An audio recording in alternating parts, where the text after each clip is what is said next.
Break के बाद स्वागत बढ़ते आगे। रांची से बड़ी खबर है, जहां टेंडर कमीशन घोटाले के मामले में ईडी बड़ी कार्रवाई कर सकती है। जहांगीर और संजीव लाल की पत्नी के नाम से खरीदी गई जमीन को जब्त कर सकती है। पुंदाग इलाके में दोनों के नाम से 18 डिसमिल जमीन खरीदी गई थी।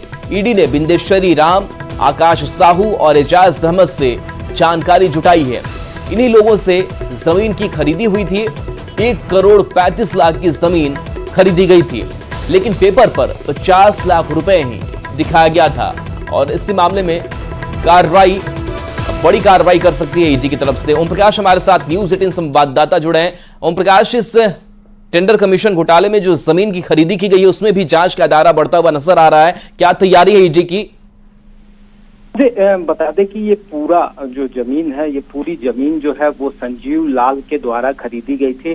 जहांगीर, जो उसके नौकर जहांगीर और उनकी पत्नी जो रीता लाल है, उनके नाम पर ये जमीन की खरीदी की गई थी। और ये जो जमीन है ये कहीं ना कहीं टेंडर के कमीशन के ही पैसों की काली कमाई से खरीदी गई है, जिसकी जानकारी ईडी को मिली है। क्योंकि ये जमीन जो है जिसका जो मूल्य चुकाया गया है वो करीब 1 करोड़ 35 लाख है, लेकिन ऑन पेपर इस जमीन की कीमत 50 लाख दर्ज कराई गई है। इस पूरे मामले में जो जमीन के मूल मालिक थे, जिन्होंने संजीव लाल को ये जमीन बेची थी, उनसे ईडी के द्वारा पूछताछ की गई है। और उस पूछताछ में ये जानकारियां सामने आई है। ईडी अभी और इन लोगों से जानकारी जुटाएगी और आने वाले दिनों में इन लोगों से और भी पूछताछ करेगी, जिसके बाद मामले में बड़ी कार्रवाई जो है आने वाले दिनों में देखने को मिल सकती है। तो कहा जा सकता है संजीव लाल और जहांगीर की मुश्किलें आने वाले दिनों में और भी बढ़ती हुई नजर आएंगी। जी चलिए, शुक्रिया ओम प्रकाश इस अपडेट के लिए आपका।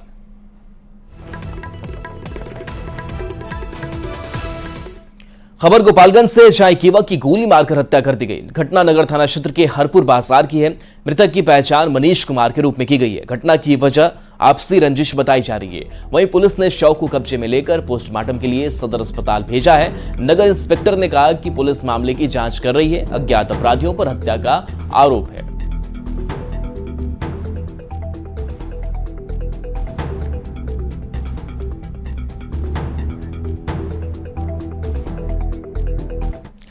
गिरिडीह से बड़ी खबर है, जहां नक्सल प्रभावित इलाकों में एनआईए की रेड हुई है। मधुबन थाना इलाके के अलग अलग गांव में यह रेड हुई है। प्रतिबंधित मजदूर संगठन से जुड़े लोगों पर कार्रवाई की गई है। तो संगठन के नेताओं के घर पर छापेमारी की गई। कई लोगों को हिरासत में भी लिया गया है। सुरेश तुरी, द्वारिका राय, अजीत राय, मनोज महतो के अलावा कई जगहों पर छापेमारी की गई है। नक्सली संगठन से जुड़े मामले में यह एक्शन देखने को मिला है। तो कई लोगों को हिरासत में लिया गया, जिनसे पूछताछ भी चल रही है। खबर यह सामने आ रही है कि नक्सली संगठन से जुड़े मामले में यह एक्शन एनआईए की तरफ से की गई है।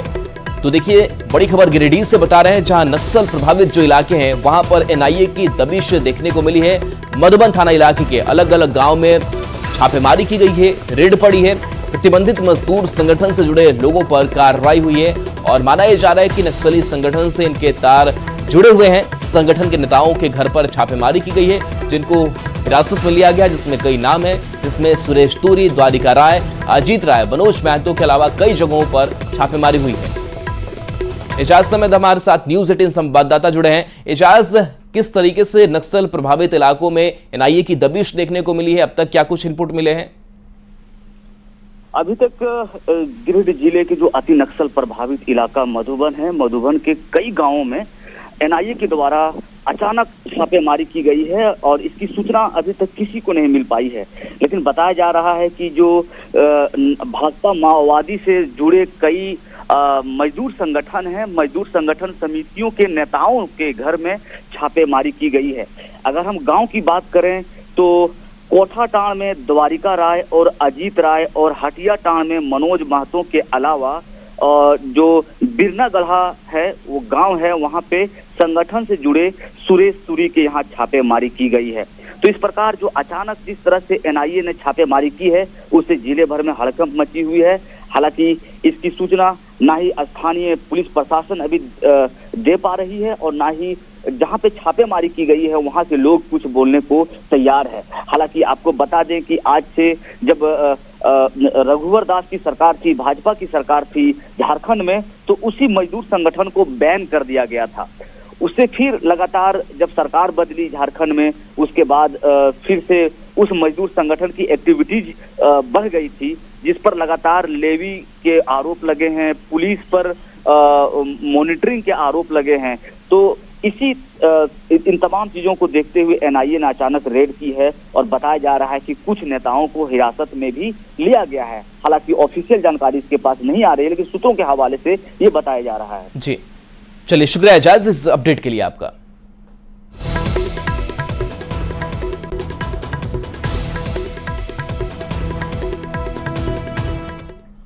दुमका लोकसभा से बीजेपी उम्मीदवार रही सीता सोरेन ने आरोप लगाते हुए कहा कि उनकी हार के पीछे सोची समझी साजिश है। बीजेपी विधायक रणधीर सिंह, पूर्व मंत्री लुइस मरांडी और दुमका से पूर्व सांसद सुनील सोरेन पर आरोप लगाते हुए कहा कि यह लोग विपक्ष के साथ मिले हुए हैं। कार्यकर्ता बता रहे हैं लुइस मरांडी। दुमका से लोकसभा प्रत्याशी रही सीता सोरेन के आरोप पर बवाल मचा है। सीता सोरेन ने सीधे सारठ से बीजेपी विधायक रणधीर सिंह और पूर्व मंत्री रही लुइस मरांडी और पूर्व सांसद रहे दुमका से सुनील सोरेन पर आरोप लगाया है कि संगठन में मजबूती नहीं थी और इस वजह से हार मिली। हमारे साथ फोन पर सीधे मौजूद हैं दुमका से ये सीधे सीता सोरेन मौजूद हैं। सीता जी, सबसे पहले आपका स्वागत है। लेकिन जो आरोप आपने लगाया है, उस आरोप में क्या आपको मजबूती नजर आ रही है? जो इन लोगों ने किया है पूरा हराने का साजिश तो कर दिया है। जितने भी चुनाव के समय में मेरे साथ तो घूम रहे थे, लेकिन ये पूरे तरह से मेरे साथ नहीं थे, विपक्ष के साथ थे। इतनी बड़ी राष्ट्रीय पार्टी के साथ इन लोगों ने धोखा किया है पूरे तरह से। जांच कराना चाहते तो अगर सीबीआई जांच कराना चाहते तो कराएंगे वो भी जांच। हाँ, अब तो विधानसभा चुनाव ही है, उस पर हम लोग अभी तैयारी कर रहे हैं, शुरुआत करेंगे वो। तो हमारे साथ आपने देखा कि सीता सोरेन है और सीता सोरेन ने खुलकर तमाम जो उनके आरोप लगाए थे अपने आरोपों का बचाव किया। साफ कहा कि लोकसभा चुनाव के दौरान दुमका में जो कुछ हुआ वो अपने आरोपों पर बरकरार हैं और तमाम आरोपों की जानकारी वो आला कमान को दे चुकी हैं। और उन्होंने कहा कि जो भी जांच हो इसके लिए वो तमाम जांच के लिए तैयार हैं और जिन लोगों पर आरोप लगाया है उनके खिलाफ भी जांच की मांग उठाई है। कैमरामैन प्रभाकर के साथ संजय कुमार सिन्हा, न्यूज 18 रांची। दुमका के पूर्व सांसद सुनील सोरेन ने सीता सोरेन के लगाए गए आरोपों का खंडन किया है। उन्होंने कहा कि हमारे ऊपर लगाए गए आरोप बिल्कुल बेबुनियाद हैं। इस तरह तो आरोप लगा सकता है और आज हमारा टिकट वापस होने के बाद भी हमने इतना ईमानदारी के पूर्वक काम किया, तो मुझे लगता है कि ये समझ से परे है और उसका जो है हमारा लगता है कि दिमागी संतुलन बिगड़ गया है। सीता सोरेन के बयान के बाद झारखंड में सियासी भूचाल आ गई है। जेएमएम ने हमला बोलते हुए कहा कि झारखंड में हेमंत सोरेन की सुनामी है। वहीं बीजेपी का कहना है कि पार्टी की बातें पार्टी में ही होनी चाहिए, जो इस तरह की चीजें कर रहे हैं उन पर कार्रवाई करनी चाहिए। पार्टी की बातें पार्टी के अंदर होनी चाहिए, मीडिया में किसी भी तरह की बयानबाजी नहीं होनी चाहिए और प्रदेश नेतृत्व को इसको गंभीरता से लेना चाहिए। और वैसे लोग जो इस तरह की चीजें सार्वजनिक रूप से एक दूसरे पर आरोप प्रत्यारोप लगा रहे हैं, उन पर कार्रवाई करनी चाहिए। देखिए, ये लोग विधानसभा चुनाव में क्या हम लोगों से लड़ेंगे? हम झारखंड की पार्टी, हमारी झारखंड मुक्ति मोर्चा, हमारा गठबंधन इंडिया गठबंधन, हमारे नेता हेमंत सोरेन, इसके मुकाबले में कहाँ टिक पाएंगे ये लोग? ये लोग तो पहले आपस में लड़के तय कर लें। जो वर्चस्व की लड़ाई भारतीय जनता पार्टी में चल रही है, कई जगह आपने कितने जगह देखा होगा। बिहार में राजस्व एवं भूमि सुधार विभाग ने भ्रष्टाचारियों और माफियाओं पर कार्रवाई के लिए बड़ी तैयारी की है। माना जा रहा है कि विभाग के कई पदाधिकारी पर कड़ा एक्शन होगा। विभाग के मंत्री दिलीप जायसवाल ने न्यूज 18 से बातचीत में कहा कि अगले 2 से 3 दिन में ऐतिहासिक निर्णय लिए जाएंगे। भूमि माफियाओं के साथ भ्रष्टाचार में लिप्त पदाधिकारियों पर भी कार्रवाई होगी। मुझे मिला है, ये कुर्सी को पहले भ्रष्टाचार मुक्त होना होगा, ईमानदार होना होगा और भगवान से शक्ति मांगूंगा कि इस कुर्सी पर बैठकर ईमानदारी से जो राजस्व विभाग के अंदर व्याप्त भ्रष्टाचार निचले स्तर पर है उसको मैं दूर कर सकूं। यह मेरा प्रयास होगा। 3 दिन में आप लोग को पता चलेगा कि राजस्व विभाग एक ऐतिहासिक और क्रांतिकारी कदम उठाने जा रही है। दिल्ली एयरपोर्ट पर तैनात सीआईएसएफ जवान की हार्ट अटैक से निधन हो गया। भोजपुर जिले के रहने वाले मोहम्मद सगीर अहमद की मौत से गांव में मातम पसरा है। बुधवार को जैसे ही सीआईएसएफ जवान का पार्थिव शरीर पहुंचा, मातमी सन्नाटा छा गया। परिजनों ने बताया कि ड्यूटी जाने के दौरान वे बेहोश होकर गिर पड़े, जिसके बाद अस्पताल ले जाया गया, लेकिन डॉक्टरों ने मृत घोषित कर दिया। सीआईएसएफ जवान की 2 बेटियां हैं।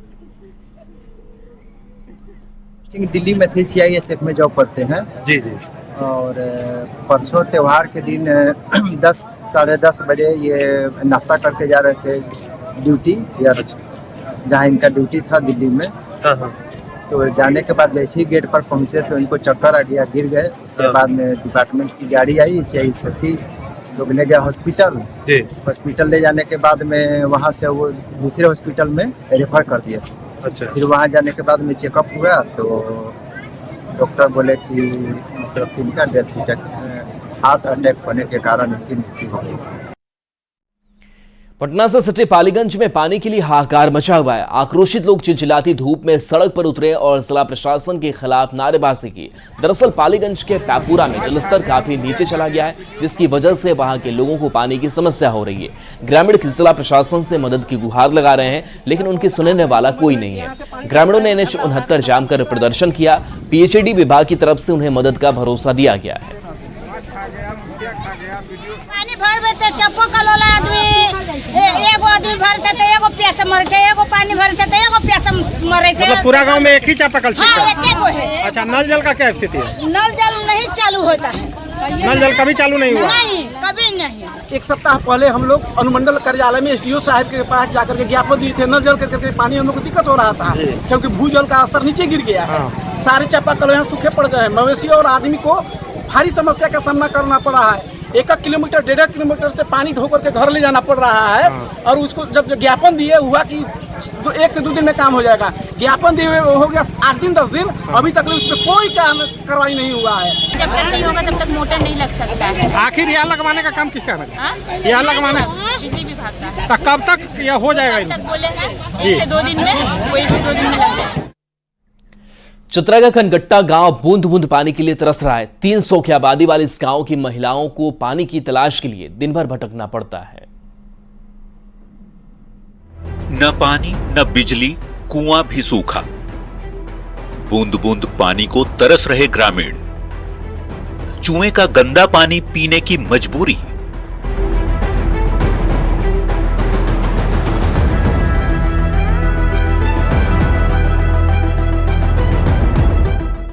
किसी ने ठीक ही कहा है, रहीमन पानी राखिए, बिन पानी सब सून। कुछ ऐसी ही तस्वीर आई है चतरा के कनकट्टा गांव से। गर्मी का कहर ऐसा पड़ रहा है कि कुएं से लेकर तालाब तक सूख चुके हैं। प्यासे ग्रामीण बूंद बूंद पानी को तरस रहे हैं। इस तस्वीर को देखिए। सूखे कुएं की तलहटी से पानी निकालने के लिए ये ग्रामीण जान की बाजी तक लगा रहे हैं। एक तरफ से मिट्टी निकाली जा रही है, दूसरी बाल्टी से बचा खुचा पानी बाहर आ रहा है। ये दूसरी तस्वीर है सूखे हुए तालाब की। प्यास इतनी ज्यादा है कि गला तर करने के लिए चूहे से गंदा पानी छाना जा रहा है, लेकिन ये पानी बच्चों को बीमार कर रहा है। बच्चा सब तो तबीयत खराब हो जाता है, तो क्या करेंगे, मजबूरी में पीना पड़ता है। सिर पर खाली बर्तन लिए महिलाओं की ये कतार घर से निकल पड़ी है। पानी की तलाश में निकली ये टोली कभी पगडंडी से गुजरती है तो कभी ऊबड़ खाबड़ रास्तों से, और अब ये महिलाएं पहुंची हैं गंदे नाले के किनारे।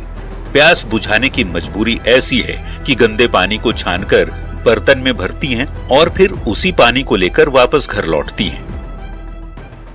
ये जगह पानी हो, एकरे में जानवर पीना हो, फिर आदमी भी पीना हो, और फिर उतना लंबा घार हो, उतना दूर से आओ यहाँ पानी में एकरे में पीना हो, जीना हो। और पानी का दिक्कत है, कुआं पानी सारा सूख गया है और यहाँ कोई सुविधा नहीं है पीने के लिए। प्यासे मरते हैं, क्या करें, यही पानी पीते हैं।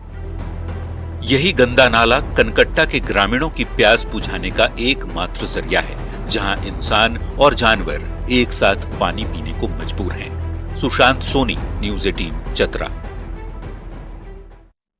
गर्मी से झुलस रहे बिहार के लिए बड़ी खुशखबरी है। पूर्णिया समेत पूरे सीमांचल में मानसून ने दस्तक दे दी है। जिले में रात भर रिमझिम बारिश हुई। बारिश की वजह से कई जगह जल जमाव भी हो गया। मानसून की पहली बारिश से लोगों को गर्मी से राहत मिली है और पूर्णिया में मिनी दार्जिलिंग का एहसास हो रहा है। मानसून की बारिश का इंतजार करने वाले किसानों में खुशी है। किसान अब अपने धान की खेती में जुट गए हैं। मानसून की पहली बारिश का जायजा लिया है न्यूज 18 संवाददाता कुमार प्रवीण ने। पूर्णिया में मानसून ने दस्तक दे दी है और मानसून की पहली बदरा बरसते ही लोगों में खुशी की लहर फैल गई है। लोगों को गर्मी से राहत मिली है। खासकर अगर किसानों की बात करें तो किसान अपने खेतों में धान की बुआई का काम शुरू कर दिए हैं। क्योंकि मानसून की बारिश होने के साथ ही हर तरफ हरियाली छा गई है। जिस तरह से पिछले कई दिनों से गर्मी पड़ रही थी, वैसे में पूर्णिया में लोगों को राहत मिली है। हालांकि इस पहली मानसून की बारिश के साथ ही शहर में कई जगह जलजमाव की भी स्थिति हो गई है, जिससे लोगों को आने जाने में काफ़ी परेशानी हो गई है। कुमार प्रवीण, न्यूज़ 18 पूर्णिया। बिहार में रोजगार को लेकर श्रम संसाधन विभाग विशेष पहल करने जा रहा है। आगामी 24 जून से पूरे बिहार में नियोजन मेला लगेगा, जिसमें कई कंपनियों के काउंटर लगेंगे। रोजगार मेला के जरिए युवाओं को रोजगार मिलेगा। इस मेले में टाटा, एल&टी समेत कई बड़ी कंपनियां भाग लेंगी। श्रम मंत्री ने कहा कि सरकार अपने संकल्प को पूरा करेगी। हम लोग 24 तारीख से बिहार के कैमूर जिला से हम लोग इसकी शुरुआत कर रहे हैं। लक्ष्य है कि 38 जिला में हम लोग कैंप लगाएंगे और जो हमारे टेक्निकल और नॉन टेक्निकल बच्चे हैं जो अभी बाहर जो पलायन की स्थिति में रहते हैं, प्रयास सरकार की है कि किसी भी सूरत में नियोजन मेला के माध्यम से एक बच्चा मेरा पलायन नहीं करे, किसी दूसरे राज्य में जाके काम नहीं करे, किसी तरह का उसका शोषण नहीं हो। इसके लिए इस आयोजन का शुरुआत हम लोग 24 तारीख से कैमूर जिला से कर रहे हैं। कई कंपनियां आएंगी इसमें, इस नियोजन मेला में बहुत सारी कंपनियां हैं। उसमें कुछ प्रमुख कंपनियां हैं, जैसे एल&टी हुआ, टाटा TCS हुआ, टाटा का TCS 1, 2, 3 हुआ, SBI लाइफ इंश्योरेंस हुआ, SBI बैंक हुआ, HDFC बैंक हुआ और Sonata finance, Shiv Shakti agency, ऐसी बहुत सारी हमारे जो कंपनियां हैं। एग्रीकल्चर बेस वाली जो कंपनी है वो भी कंपनी, नॉन एग्रीकल्चर बेस वाली कंपनी है वो भी कंपनी है। और इस तरह की 40 कंपनियां जो मेरे साथ एग्रीमेंट की हैं, वो सबका वहां काउंटर लगेगा। पाकुड़ सदर प्रखंड के गोपीनाथपुर और पश्चिम बंगाल के कष्टुनगर गांव के ग्रामीणों के बीच बढ़ते विवाद को संभालने के लिए एसपी प्रभात कुमार ने खुद मोर्चा संभाल लिया है। गोपीनाथपुर गांव को पुलिस छावनी में तब्दील कर दिया गया है ताकि पश्चिम बंगाल के उपद्रवी झारखंड के पाकुड़ के इलाके में पहुंचकर और कोई नुकसान न पहुंचा सके। बैठक से हम लोग तुरंत आ रहे हैं, जहाँ पर सभी लोगों ने एकजुट होकर जो भी हुआ उसके लिए खेद प्रकट करते हुए भविष्य में इस तरह की घटना की पुनरावृत्ति ना हो, इसके लिए सभी लोग दृढ़ संकल्प हुए। खबर जमशेदपुर से, जहां साक्षी थाना क्षेत्र के काशीडीह में दो पक्षों के बीच जमकर मारपीट हुई। दोनों तरफ से ईंट पत्थर चले, जिसमें 4 लोग गंभीर रूप से घायल हो गए। सूचना मिलते ही पुलिस की टीम मौके पर पहुंची और घायलों को अस्पताल में भर्ती कराया गया।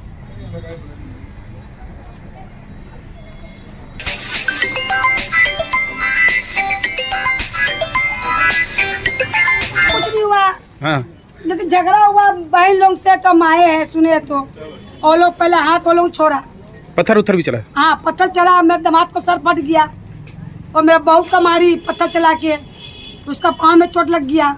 बात करने आए तो उन्होंने बोला गांव चल गया था, उन्होंने आपस से वही उन्होंने बुलाया बात करने के लिए। तो बातचीत करते करते वहीं पर यहीं पर बैठा हुआ, हम लोग यहाँ बैठे हुए, वो नीता बातचीत करते एक झाप मार दिया लेडीज के ऊपर में। लेडीज के ऊपर मांगा तो लेडीज वही पकड़ लिया झाड़ू, तो बोले तुम काय मारा। बातचीत करने आया था, आदमी को भी लेके आया था, 10-15 आदमी छायानगर से आए हुए थे। खबर धनबाद से, जहां टीसी ऑफिस में सरकारी नौकरी लगाने के नाम पर लगभग 2 करोड़ रुपए की ठगी का बड़ा मामला सामने आया है। 28 बेरोजगार युवाओं को ठगी का शिकार बनाया गया है। युवाओं को उन तमाम प्रक्रियाओं से गुजारा गया जो आमतौर पर नौकरी के लिए आवश्यक होती है। रोस्टर और उपायुक्त कार्यालय के नोटिस बोर्ड पर नाम भी प्रसारित किए गए और नियुक्ति पत्र भी स्पीड पोस्ट के माध्यम से भेजा गया। लेकिन जब वह योगदान देने पहुंचे तो पता चला कि उनके साथ ठगी हुई है।